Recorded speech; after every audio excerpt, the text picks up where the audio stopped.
People may think so, and they may be wrong. Well, we had the primary election a couple of weeks ago, actually, on June 5th. Yeah. And before that, you may remember, we had a series of the candidates running in the Democratic races that were contested. And we've been guilt tripping the whole time because we had all these Democrats week after week on the program because the Republicans weren't running with opposition. So we had to cover the races where they had opponents. That was our job. But now that's out of the way.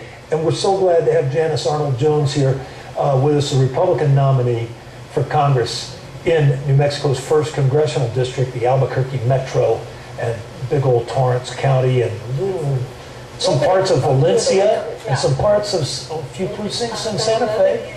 3 in Santa Fe and 11 in Sandoval. Okay. I have the area that runs all the way up to Buttigieg's. Of course, there's a lot of open space there. Yeah, that's true. Not a lot of voters. It's great having you. It is Thank you. privilege. Thank you. Well, start us off as we've asked all the candidates that were running for Congress to tell us, why are you running? You've served in the New Mexico legislature as a member of the House of Representatives from 2002 to 2010, so many years there. What made you decide to take the jump this time? Well, first and foremost, I believe that our country is in trouble, and because the citizens of New Mexico allowed me to serve in our legislature, because I have a background in the Department of Energy as a federal contractor, because I have a relationship with the military, I am uniquely prepared to go and make the case for New Mexico. And there are huge issues from the budget, and of course in New Mexico, we are a balanced budget state, and I intend to take those skills to the federal government. They seem to have a problem with a balanced budget. Of course, they're having a problem with the budget, period. But I know for certain that it can be done because we've done it, and so I'm ready to go. Yeah. Well, we know you have a Democratic candidate out there. Michelle Lujan Grisham won the Democratic primary, and we're all looking forward to a spirited campaign, of course. But again, here's another, a major race for federal office in New Mexico, and I heard you talk about this the other day. It's another one pitting two women against each other for these jobs that always used to be guy jobs. Back when I started in the news business, our whole congressional delegation, men. Yeah. Governor was always a guy. Susana Martinez kicked the door open big time in the race for governor against another woman, against Diane Dennis. Here again, we have two terrific woman candidates. Am I making too much of this? That we better get used to it, do you think? Well, yeah, I do think you better get used to it. I with all respect, I love gentlemen, but we approach problems differently. And using the broad brushstrokes that gentlemen use just doesn't work anymore.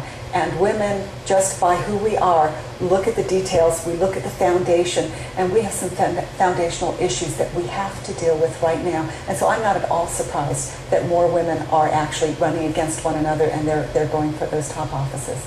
Does it change the tone of a campaign when it's two girls in the fight as opposed to two guys or a guy and a gal? I sure hope so. I do. I do. I think it would be refreshing to talk about the issues. I get really tired of some of the negative advertising that is out there that really has very little to do with the problems we have to solve. So I am hopeful that in this campaign we can actually kind of tease back some of the facts so that people will be informed, but that we actually have a chance to start solving our problems.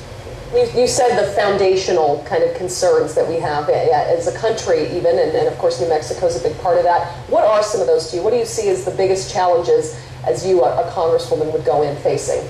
Well, of course, as a new member of Congress, there is the challenge of being a freshman. But what I bring for New Mexico is the experience of having worked in a legislative team. I understand that my chances of actually authoring legislation the first term, not good. But I know that if I find the right person, they will carry important legislation that I will have a lot to do with. But that's the experience of having worked in the legislative branch. But there are some other issues that are coming to the fore, and I think you're seeing it this week, and it's values-based. This week, our president, actually, in my opinion, broke the law.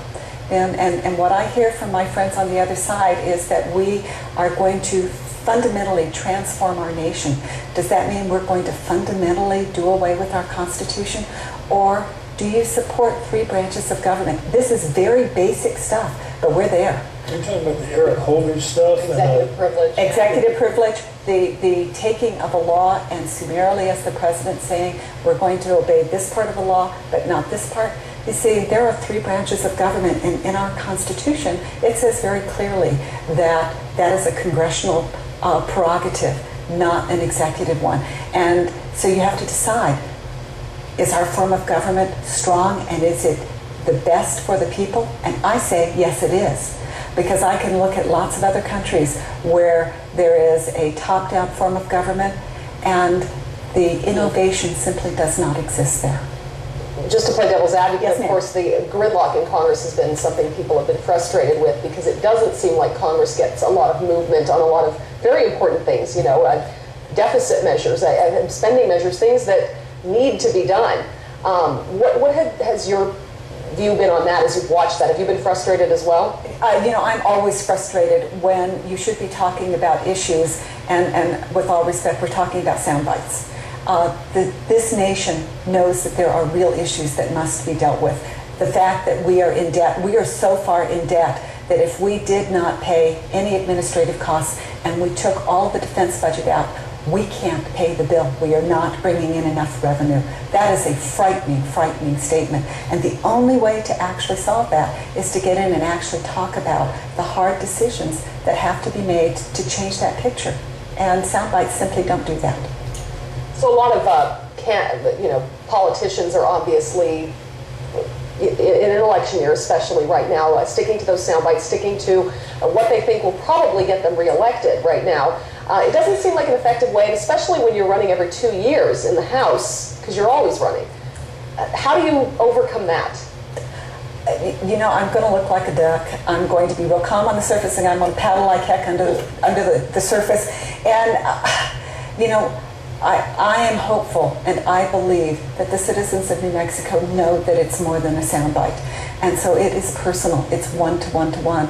And that is what I'm going to do, is to make my case one-to-one-to-one, because our citizens are so smart.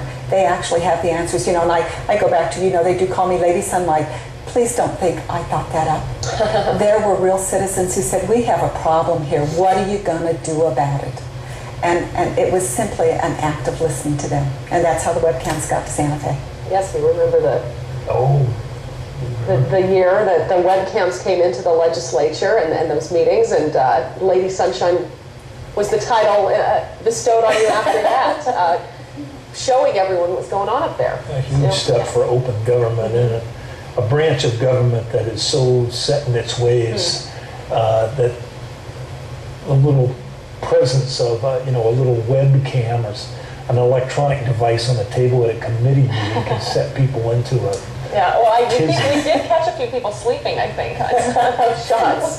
We did upset a few people, but you either believe in the American people or you believe that they should be led by someone who is going to tell them how to live their lives. I don't want you to tell me how to live my life.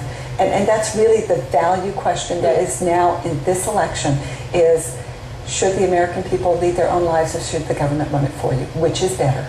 Well, on that particular question, our U.S. Supreme Court is fixing to deal with the Obama health care law. Absolutely. We're going to be hearing something about that coming up soon, it seems.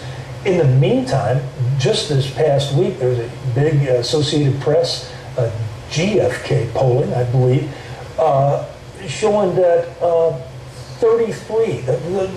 33% of the American people support the health care law the way it is, which is the cornerstone and the key. I believe they've said it's been trumpeted as the key accomplishment of the Obama administration in his first term. He remains popular, however, in this state. What are you going to do about that? Well, if it is not done before I get there, if I have the chance to stand with the Republican president, I'm going to vote to repeal the PPACA Obamacare law. And PPACA stands for the Patient Protection and Affordability Care Act. And because I believe it is unconstitutional, I believe it is overkill in regulation, and I believe we can solve those problems with several single pieces of simple legislation. I agree that pre-existing conditions is something that should be dealt with, could have been dealt with without creating a tax on you that when you sell your home, and heaven forbid if you have a house worth more than $250,000, there's an additional tax to go into this particular law. And many people don't know that it exists. 17 different points in this Obama healthcare package that I think were not useful and added more regulation. Just as an example, things like healthcare exchanges. We could have changed the federal law to have allowed the sale of health insurance, in particular across state lines. Now, I tell you that because in New Mexico, that's a bit of a bitter pill, because it really affects the small business owners in insurance in this state. You need to understand that that is what will happen, and that's really where that law came from. But we can fix it without this huge bureaucracy and this huge additional price. And the American people know it. That's why you only see a third of them supporting it. Healthcare will be a huge issue, obviously. I think it will. The Supreme Court's going to make some decision on the mandate issue, of course, the constitutionality there, but so certainly this fall that's going to come up again. Let's talk a little bit more about the economy as well. That's obviously the number one issue that the two presidential candidates are talking about. What do you do? What are your thoughts on what's happening nationwide and here in New Mexico? Well, they are inextricably linked. This state gave up a diverse private economy in the Second War to come to the aid of our nation. We have a federal economy as a result. And what this means is when we do not have a budget, people in New Mexico do not get paychecks. And I don't want you to think that we're dependent, but here's really what happens is contracts are let, but there is no money in them. And so there are people that I know in the city of Albuquerque who have not had a paycheck in 6 months. But because we're a federal contracting town, there are clearances in the balance. You don't see their numbers. We can have a budget. And I am incensed that this President of the Senate, Senator Harry Reid, literally has blocked every attempt for 3.5 years to actually pass a budget. There are consequences for the state of New Mexico, for the citizens here, to not have a budget. You bring up the labs and all that federal spending here. We seem to be lurching year to year, budget to budget. Every time we turn around, we see some dark cloud, something menacing the funding of Los Alamos National Laboratory and Sandia Laboratory, and at times our Air Force bases around the state. How dire is that threat, and what are we going to do about it? I think it is certainly dire. There are 49 other states that are struggling just as much as New Mexico is. And make no mistake, they are going to want to pick up as much federal money. I mean, this is about moving money around. What I will do for the state of New Mexico, and what is critical, is to make the case for New Mexico. We have a very specific mission for our nation, for our nation's security, and we are the only state that actually performs this mission. We're the only state that has the resources to actually carry out this mission.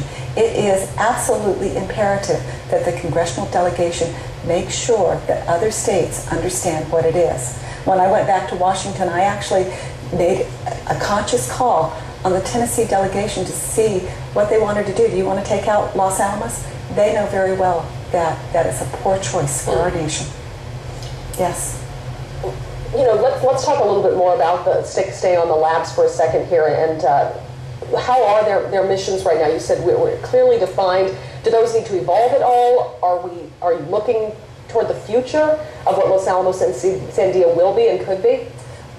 I always look to the future, but I think many people get the idea that it is a job incubator that can go out and just automatically create jobs. That is not how they're set up. They are the national research and for our nation, and someone pays for it. So to think that the state of New Mexico is just going to go in and tell them what to do, it doesn't work that way. Do we have the benefit of not only that intellectual property? We do. When I talk about mission, it is the security mission. It is the defense of our nation. And you may not have seen it, but it is here. It is not only our laboratories that have a role. Kirtland Air Force Base, Cannon Air Force Base now has a Special Operations Command, and they are all intrinsically linked in the defense of our nation. And the idea is that we defend our nation off of our shores. That's the point. That is our mission. We're going to take a quick break, but we'll stay right here, and we'll have more with Janice Arnold-Jones when we come back.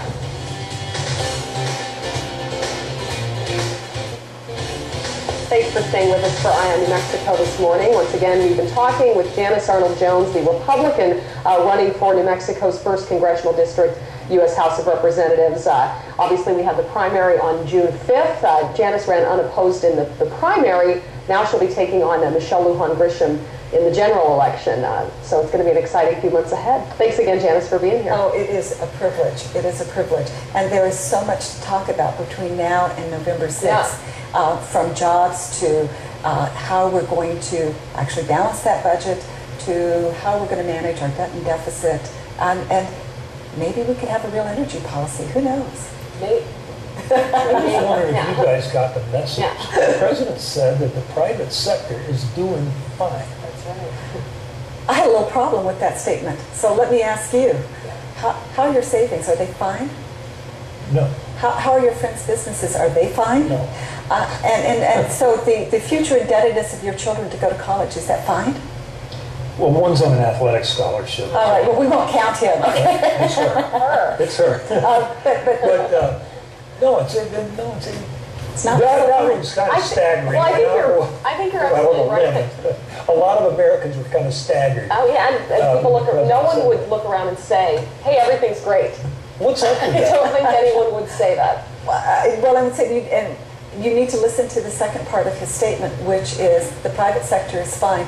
What we need to do is to add more government jobs, more teachers, more employees under the union sector in the federal government, and it didn't make sense to me. You know, it's not fine. So what do we do about the private sector specifically? Well, a couple of things, and the best thing that your government can do is to get out of the way, and we'll do that in a couple of different ways. First off, our tax policy is no longer perceived as fair, and I propose that we can actually retool our tax policy so that it is simple, fair, and easy to apply. Now, there are several steps involved, but at the end of the day, you should be able to sit here and know what your tax obligation is for this year. You should be able to do that. And any business should be able to do that. That actually frees up all kinds of capital. Then the regulatory process should be simplified. You know, when we take businesses that are the risk takers, and let's take the mining industry, for example. In South Dakota, it takes about 6 weeks to get a permit. Here, it may take 2.5 years. We lost a medical isotopes facility about 8 years ago. Now, I think that's relatively important because we're almost 100% dependent upon other countries. And what happened is we had this group of risk takers ready to go, but the regulatory process got to a point and then it drug on for another 18 months. They went broke. They went broke. 70 jobs down the drain. That was in New Mexico. In Carlsbad. Was it a state regulatory issue or a federal? It was federal. It absolutely was federal. But when we are looking at people to start businesses, what you do is you have to kind of make a guesstimate as to how much money you need to start up. And if the regulatory processes are so mercurial that you underestimate that, you know, and in this case it was a 3-year startup, but the other 18 months they just couldn't support it. And they went broke before they started. How sad is that? And how sad for our nation? Absolutely. I mean, you know, I think everyone wants to see these businesses coming and growing and thriving, and especially here in New Mexico, if we can get them. You know, what else? What else would you talked about the tax policy? What else can we do to create jobs? And you know, we know some of those will be public sector jobs as well. So all around, I mean, how do we make sure New Mexico and the country has that stable base? One is I am going to make sure that the private sector has every opportunity to create those jobs. One of the things that we can do in the state of New Mexico is to start down the path to recover our federal lands. You know, people talk about how vibrant the economy is in Texas. They only have 4% federal land. We're well over 50% here in a mix. But because the land is not in production, is in productive use, it actually affects our economy. And I must tell you, PILT. PILT stands for Payment in Lieu of Taxes. It's at the discretion of Congress and is highly unreliable, and it's at a poverty level. So we are not progressing. So that is another thing that we can do. And for me, I will be a travelogue for the state of New Mexico. The most innovative, the most energetic people I know live in the state of New Mexico, and you combine that with the natural resources that exist here. Let's get out of the way and let's allow New Mexico to take its rightful place and lead the nation in energy production and recovery. Well, let's energy production. What do you want to see in terms of a national energy policy? Where do we need to be heading? What kinds of things need to be happening? So let's talk about a national energy policy. In fact, I was just thinking about this. We really don't have a real national energy policy. And the question came up, should we have one? And the answer is yes, but I actually rather narrowly define that. I think our national energy policy should assure our independence and the defense of our nation. Beyond that, let's have a very broad portfolio. Let's let people develop the type of energy that we have here. As you know, we have a tremendous opportunity in southeastern New Mexico to develop the nuclear renaissance. It will be very different than what you think it is. They're working on small modular reactors and some other very interesting things that are particularly important for western states where transmission is an issue.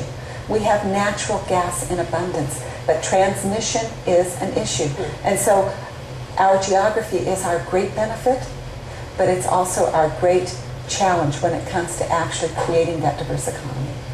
Well, right now the state's kind of locked in a bitter dispute over the pit rules, so-called, for oil and natural gas.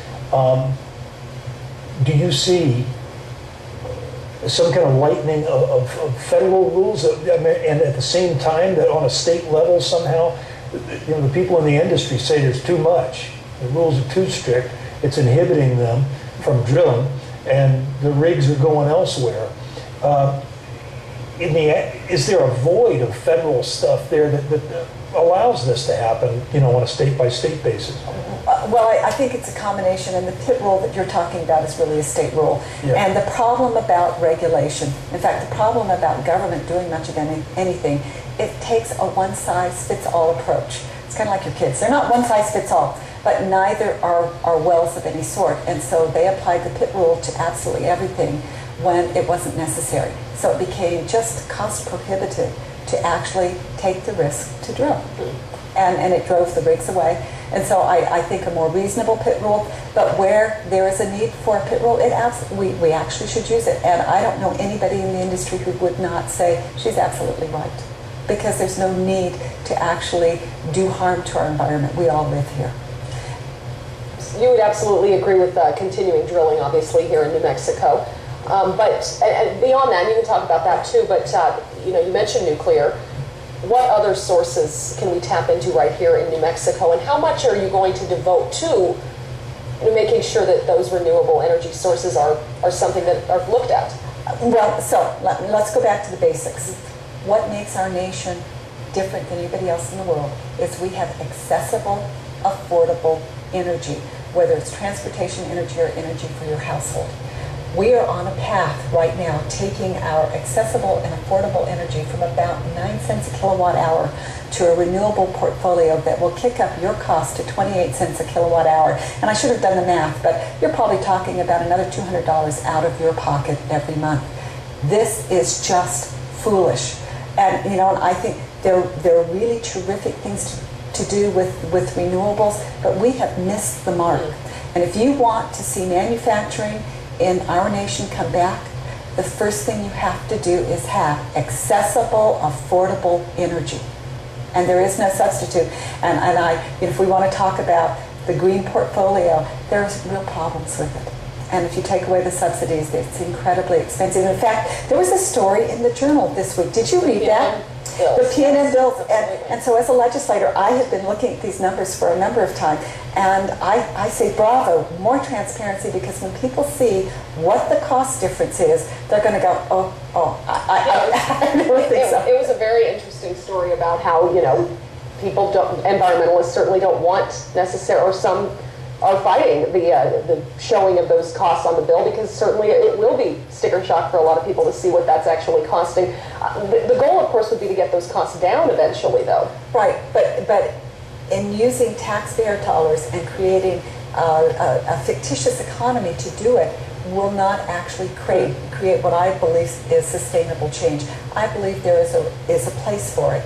And, I am actually a real fan of some of these smaller renewable systems on an individual basis rather than on a system-wide basis. And there's some real basic things about energy that we like and we need to think about. Our energy, when you turn on your light switch, the pipe is filled, the hose is filled the whole time. All you have to do is flip on the switch. The problem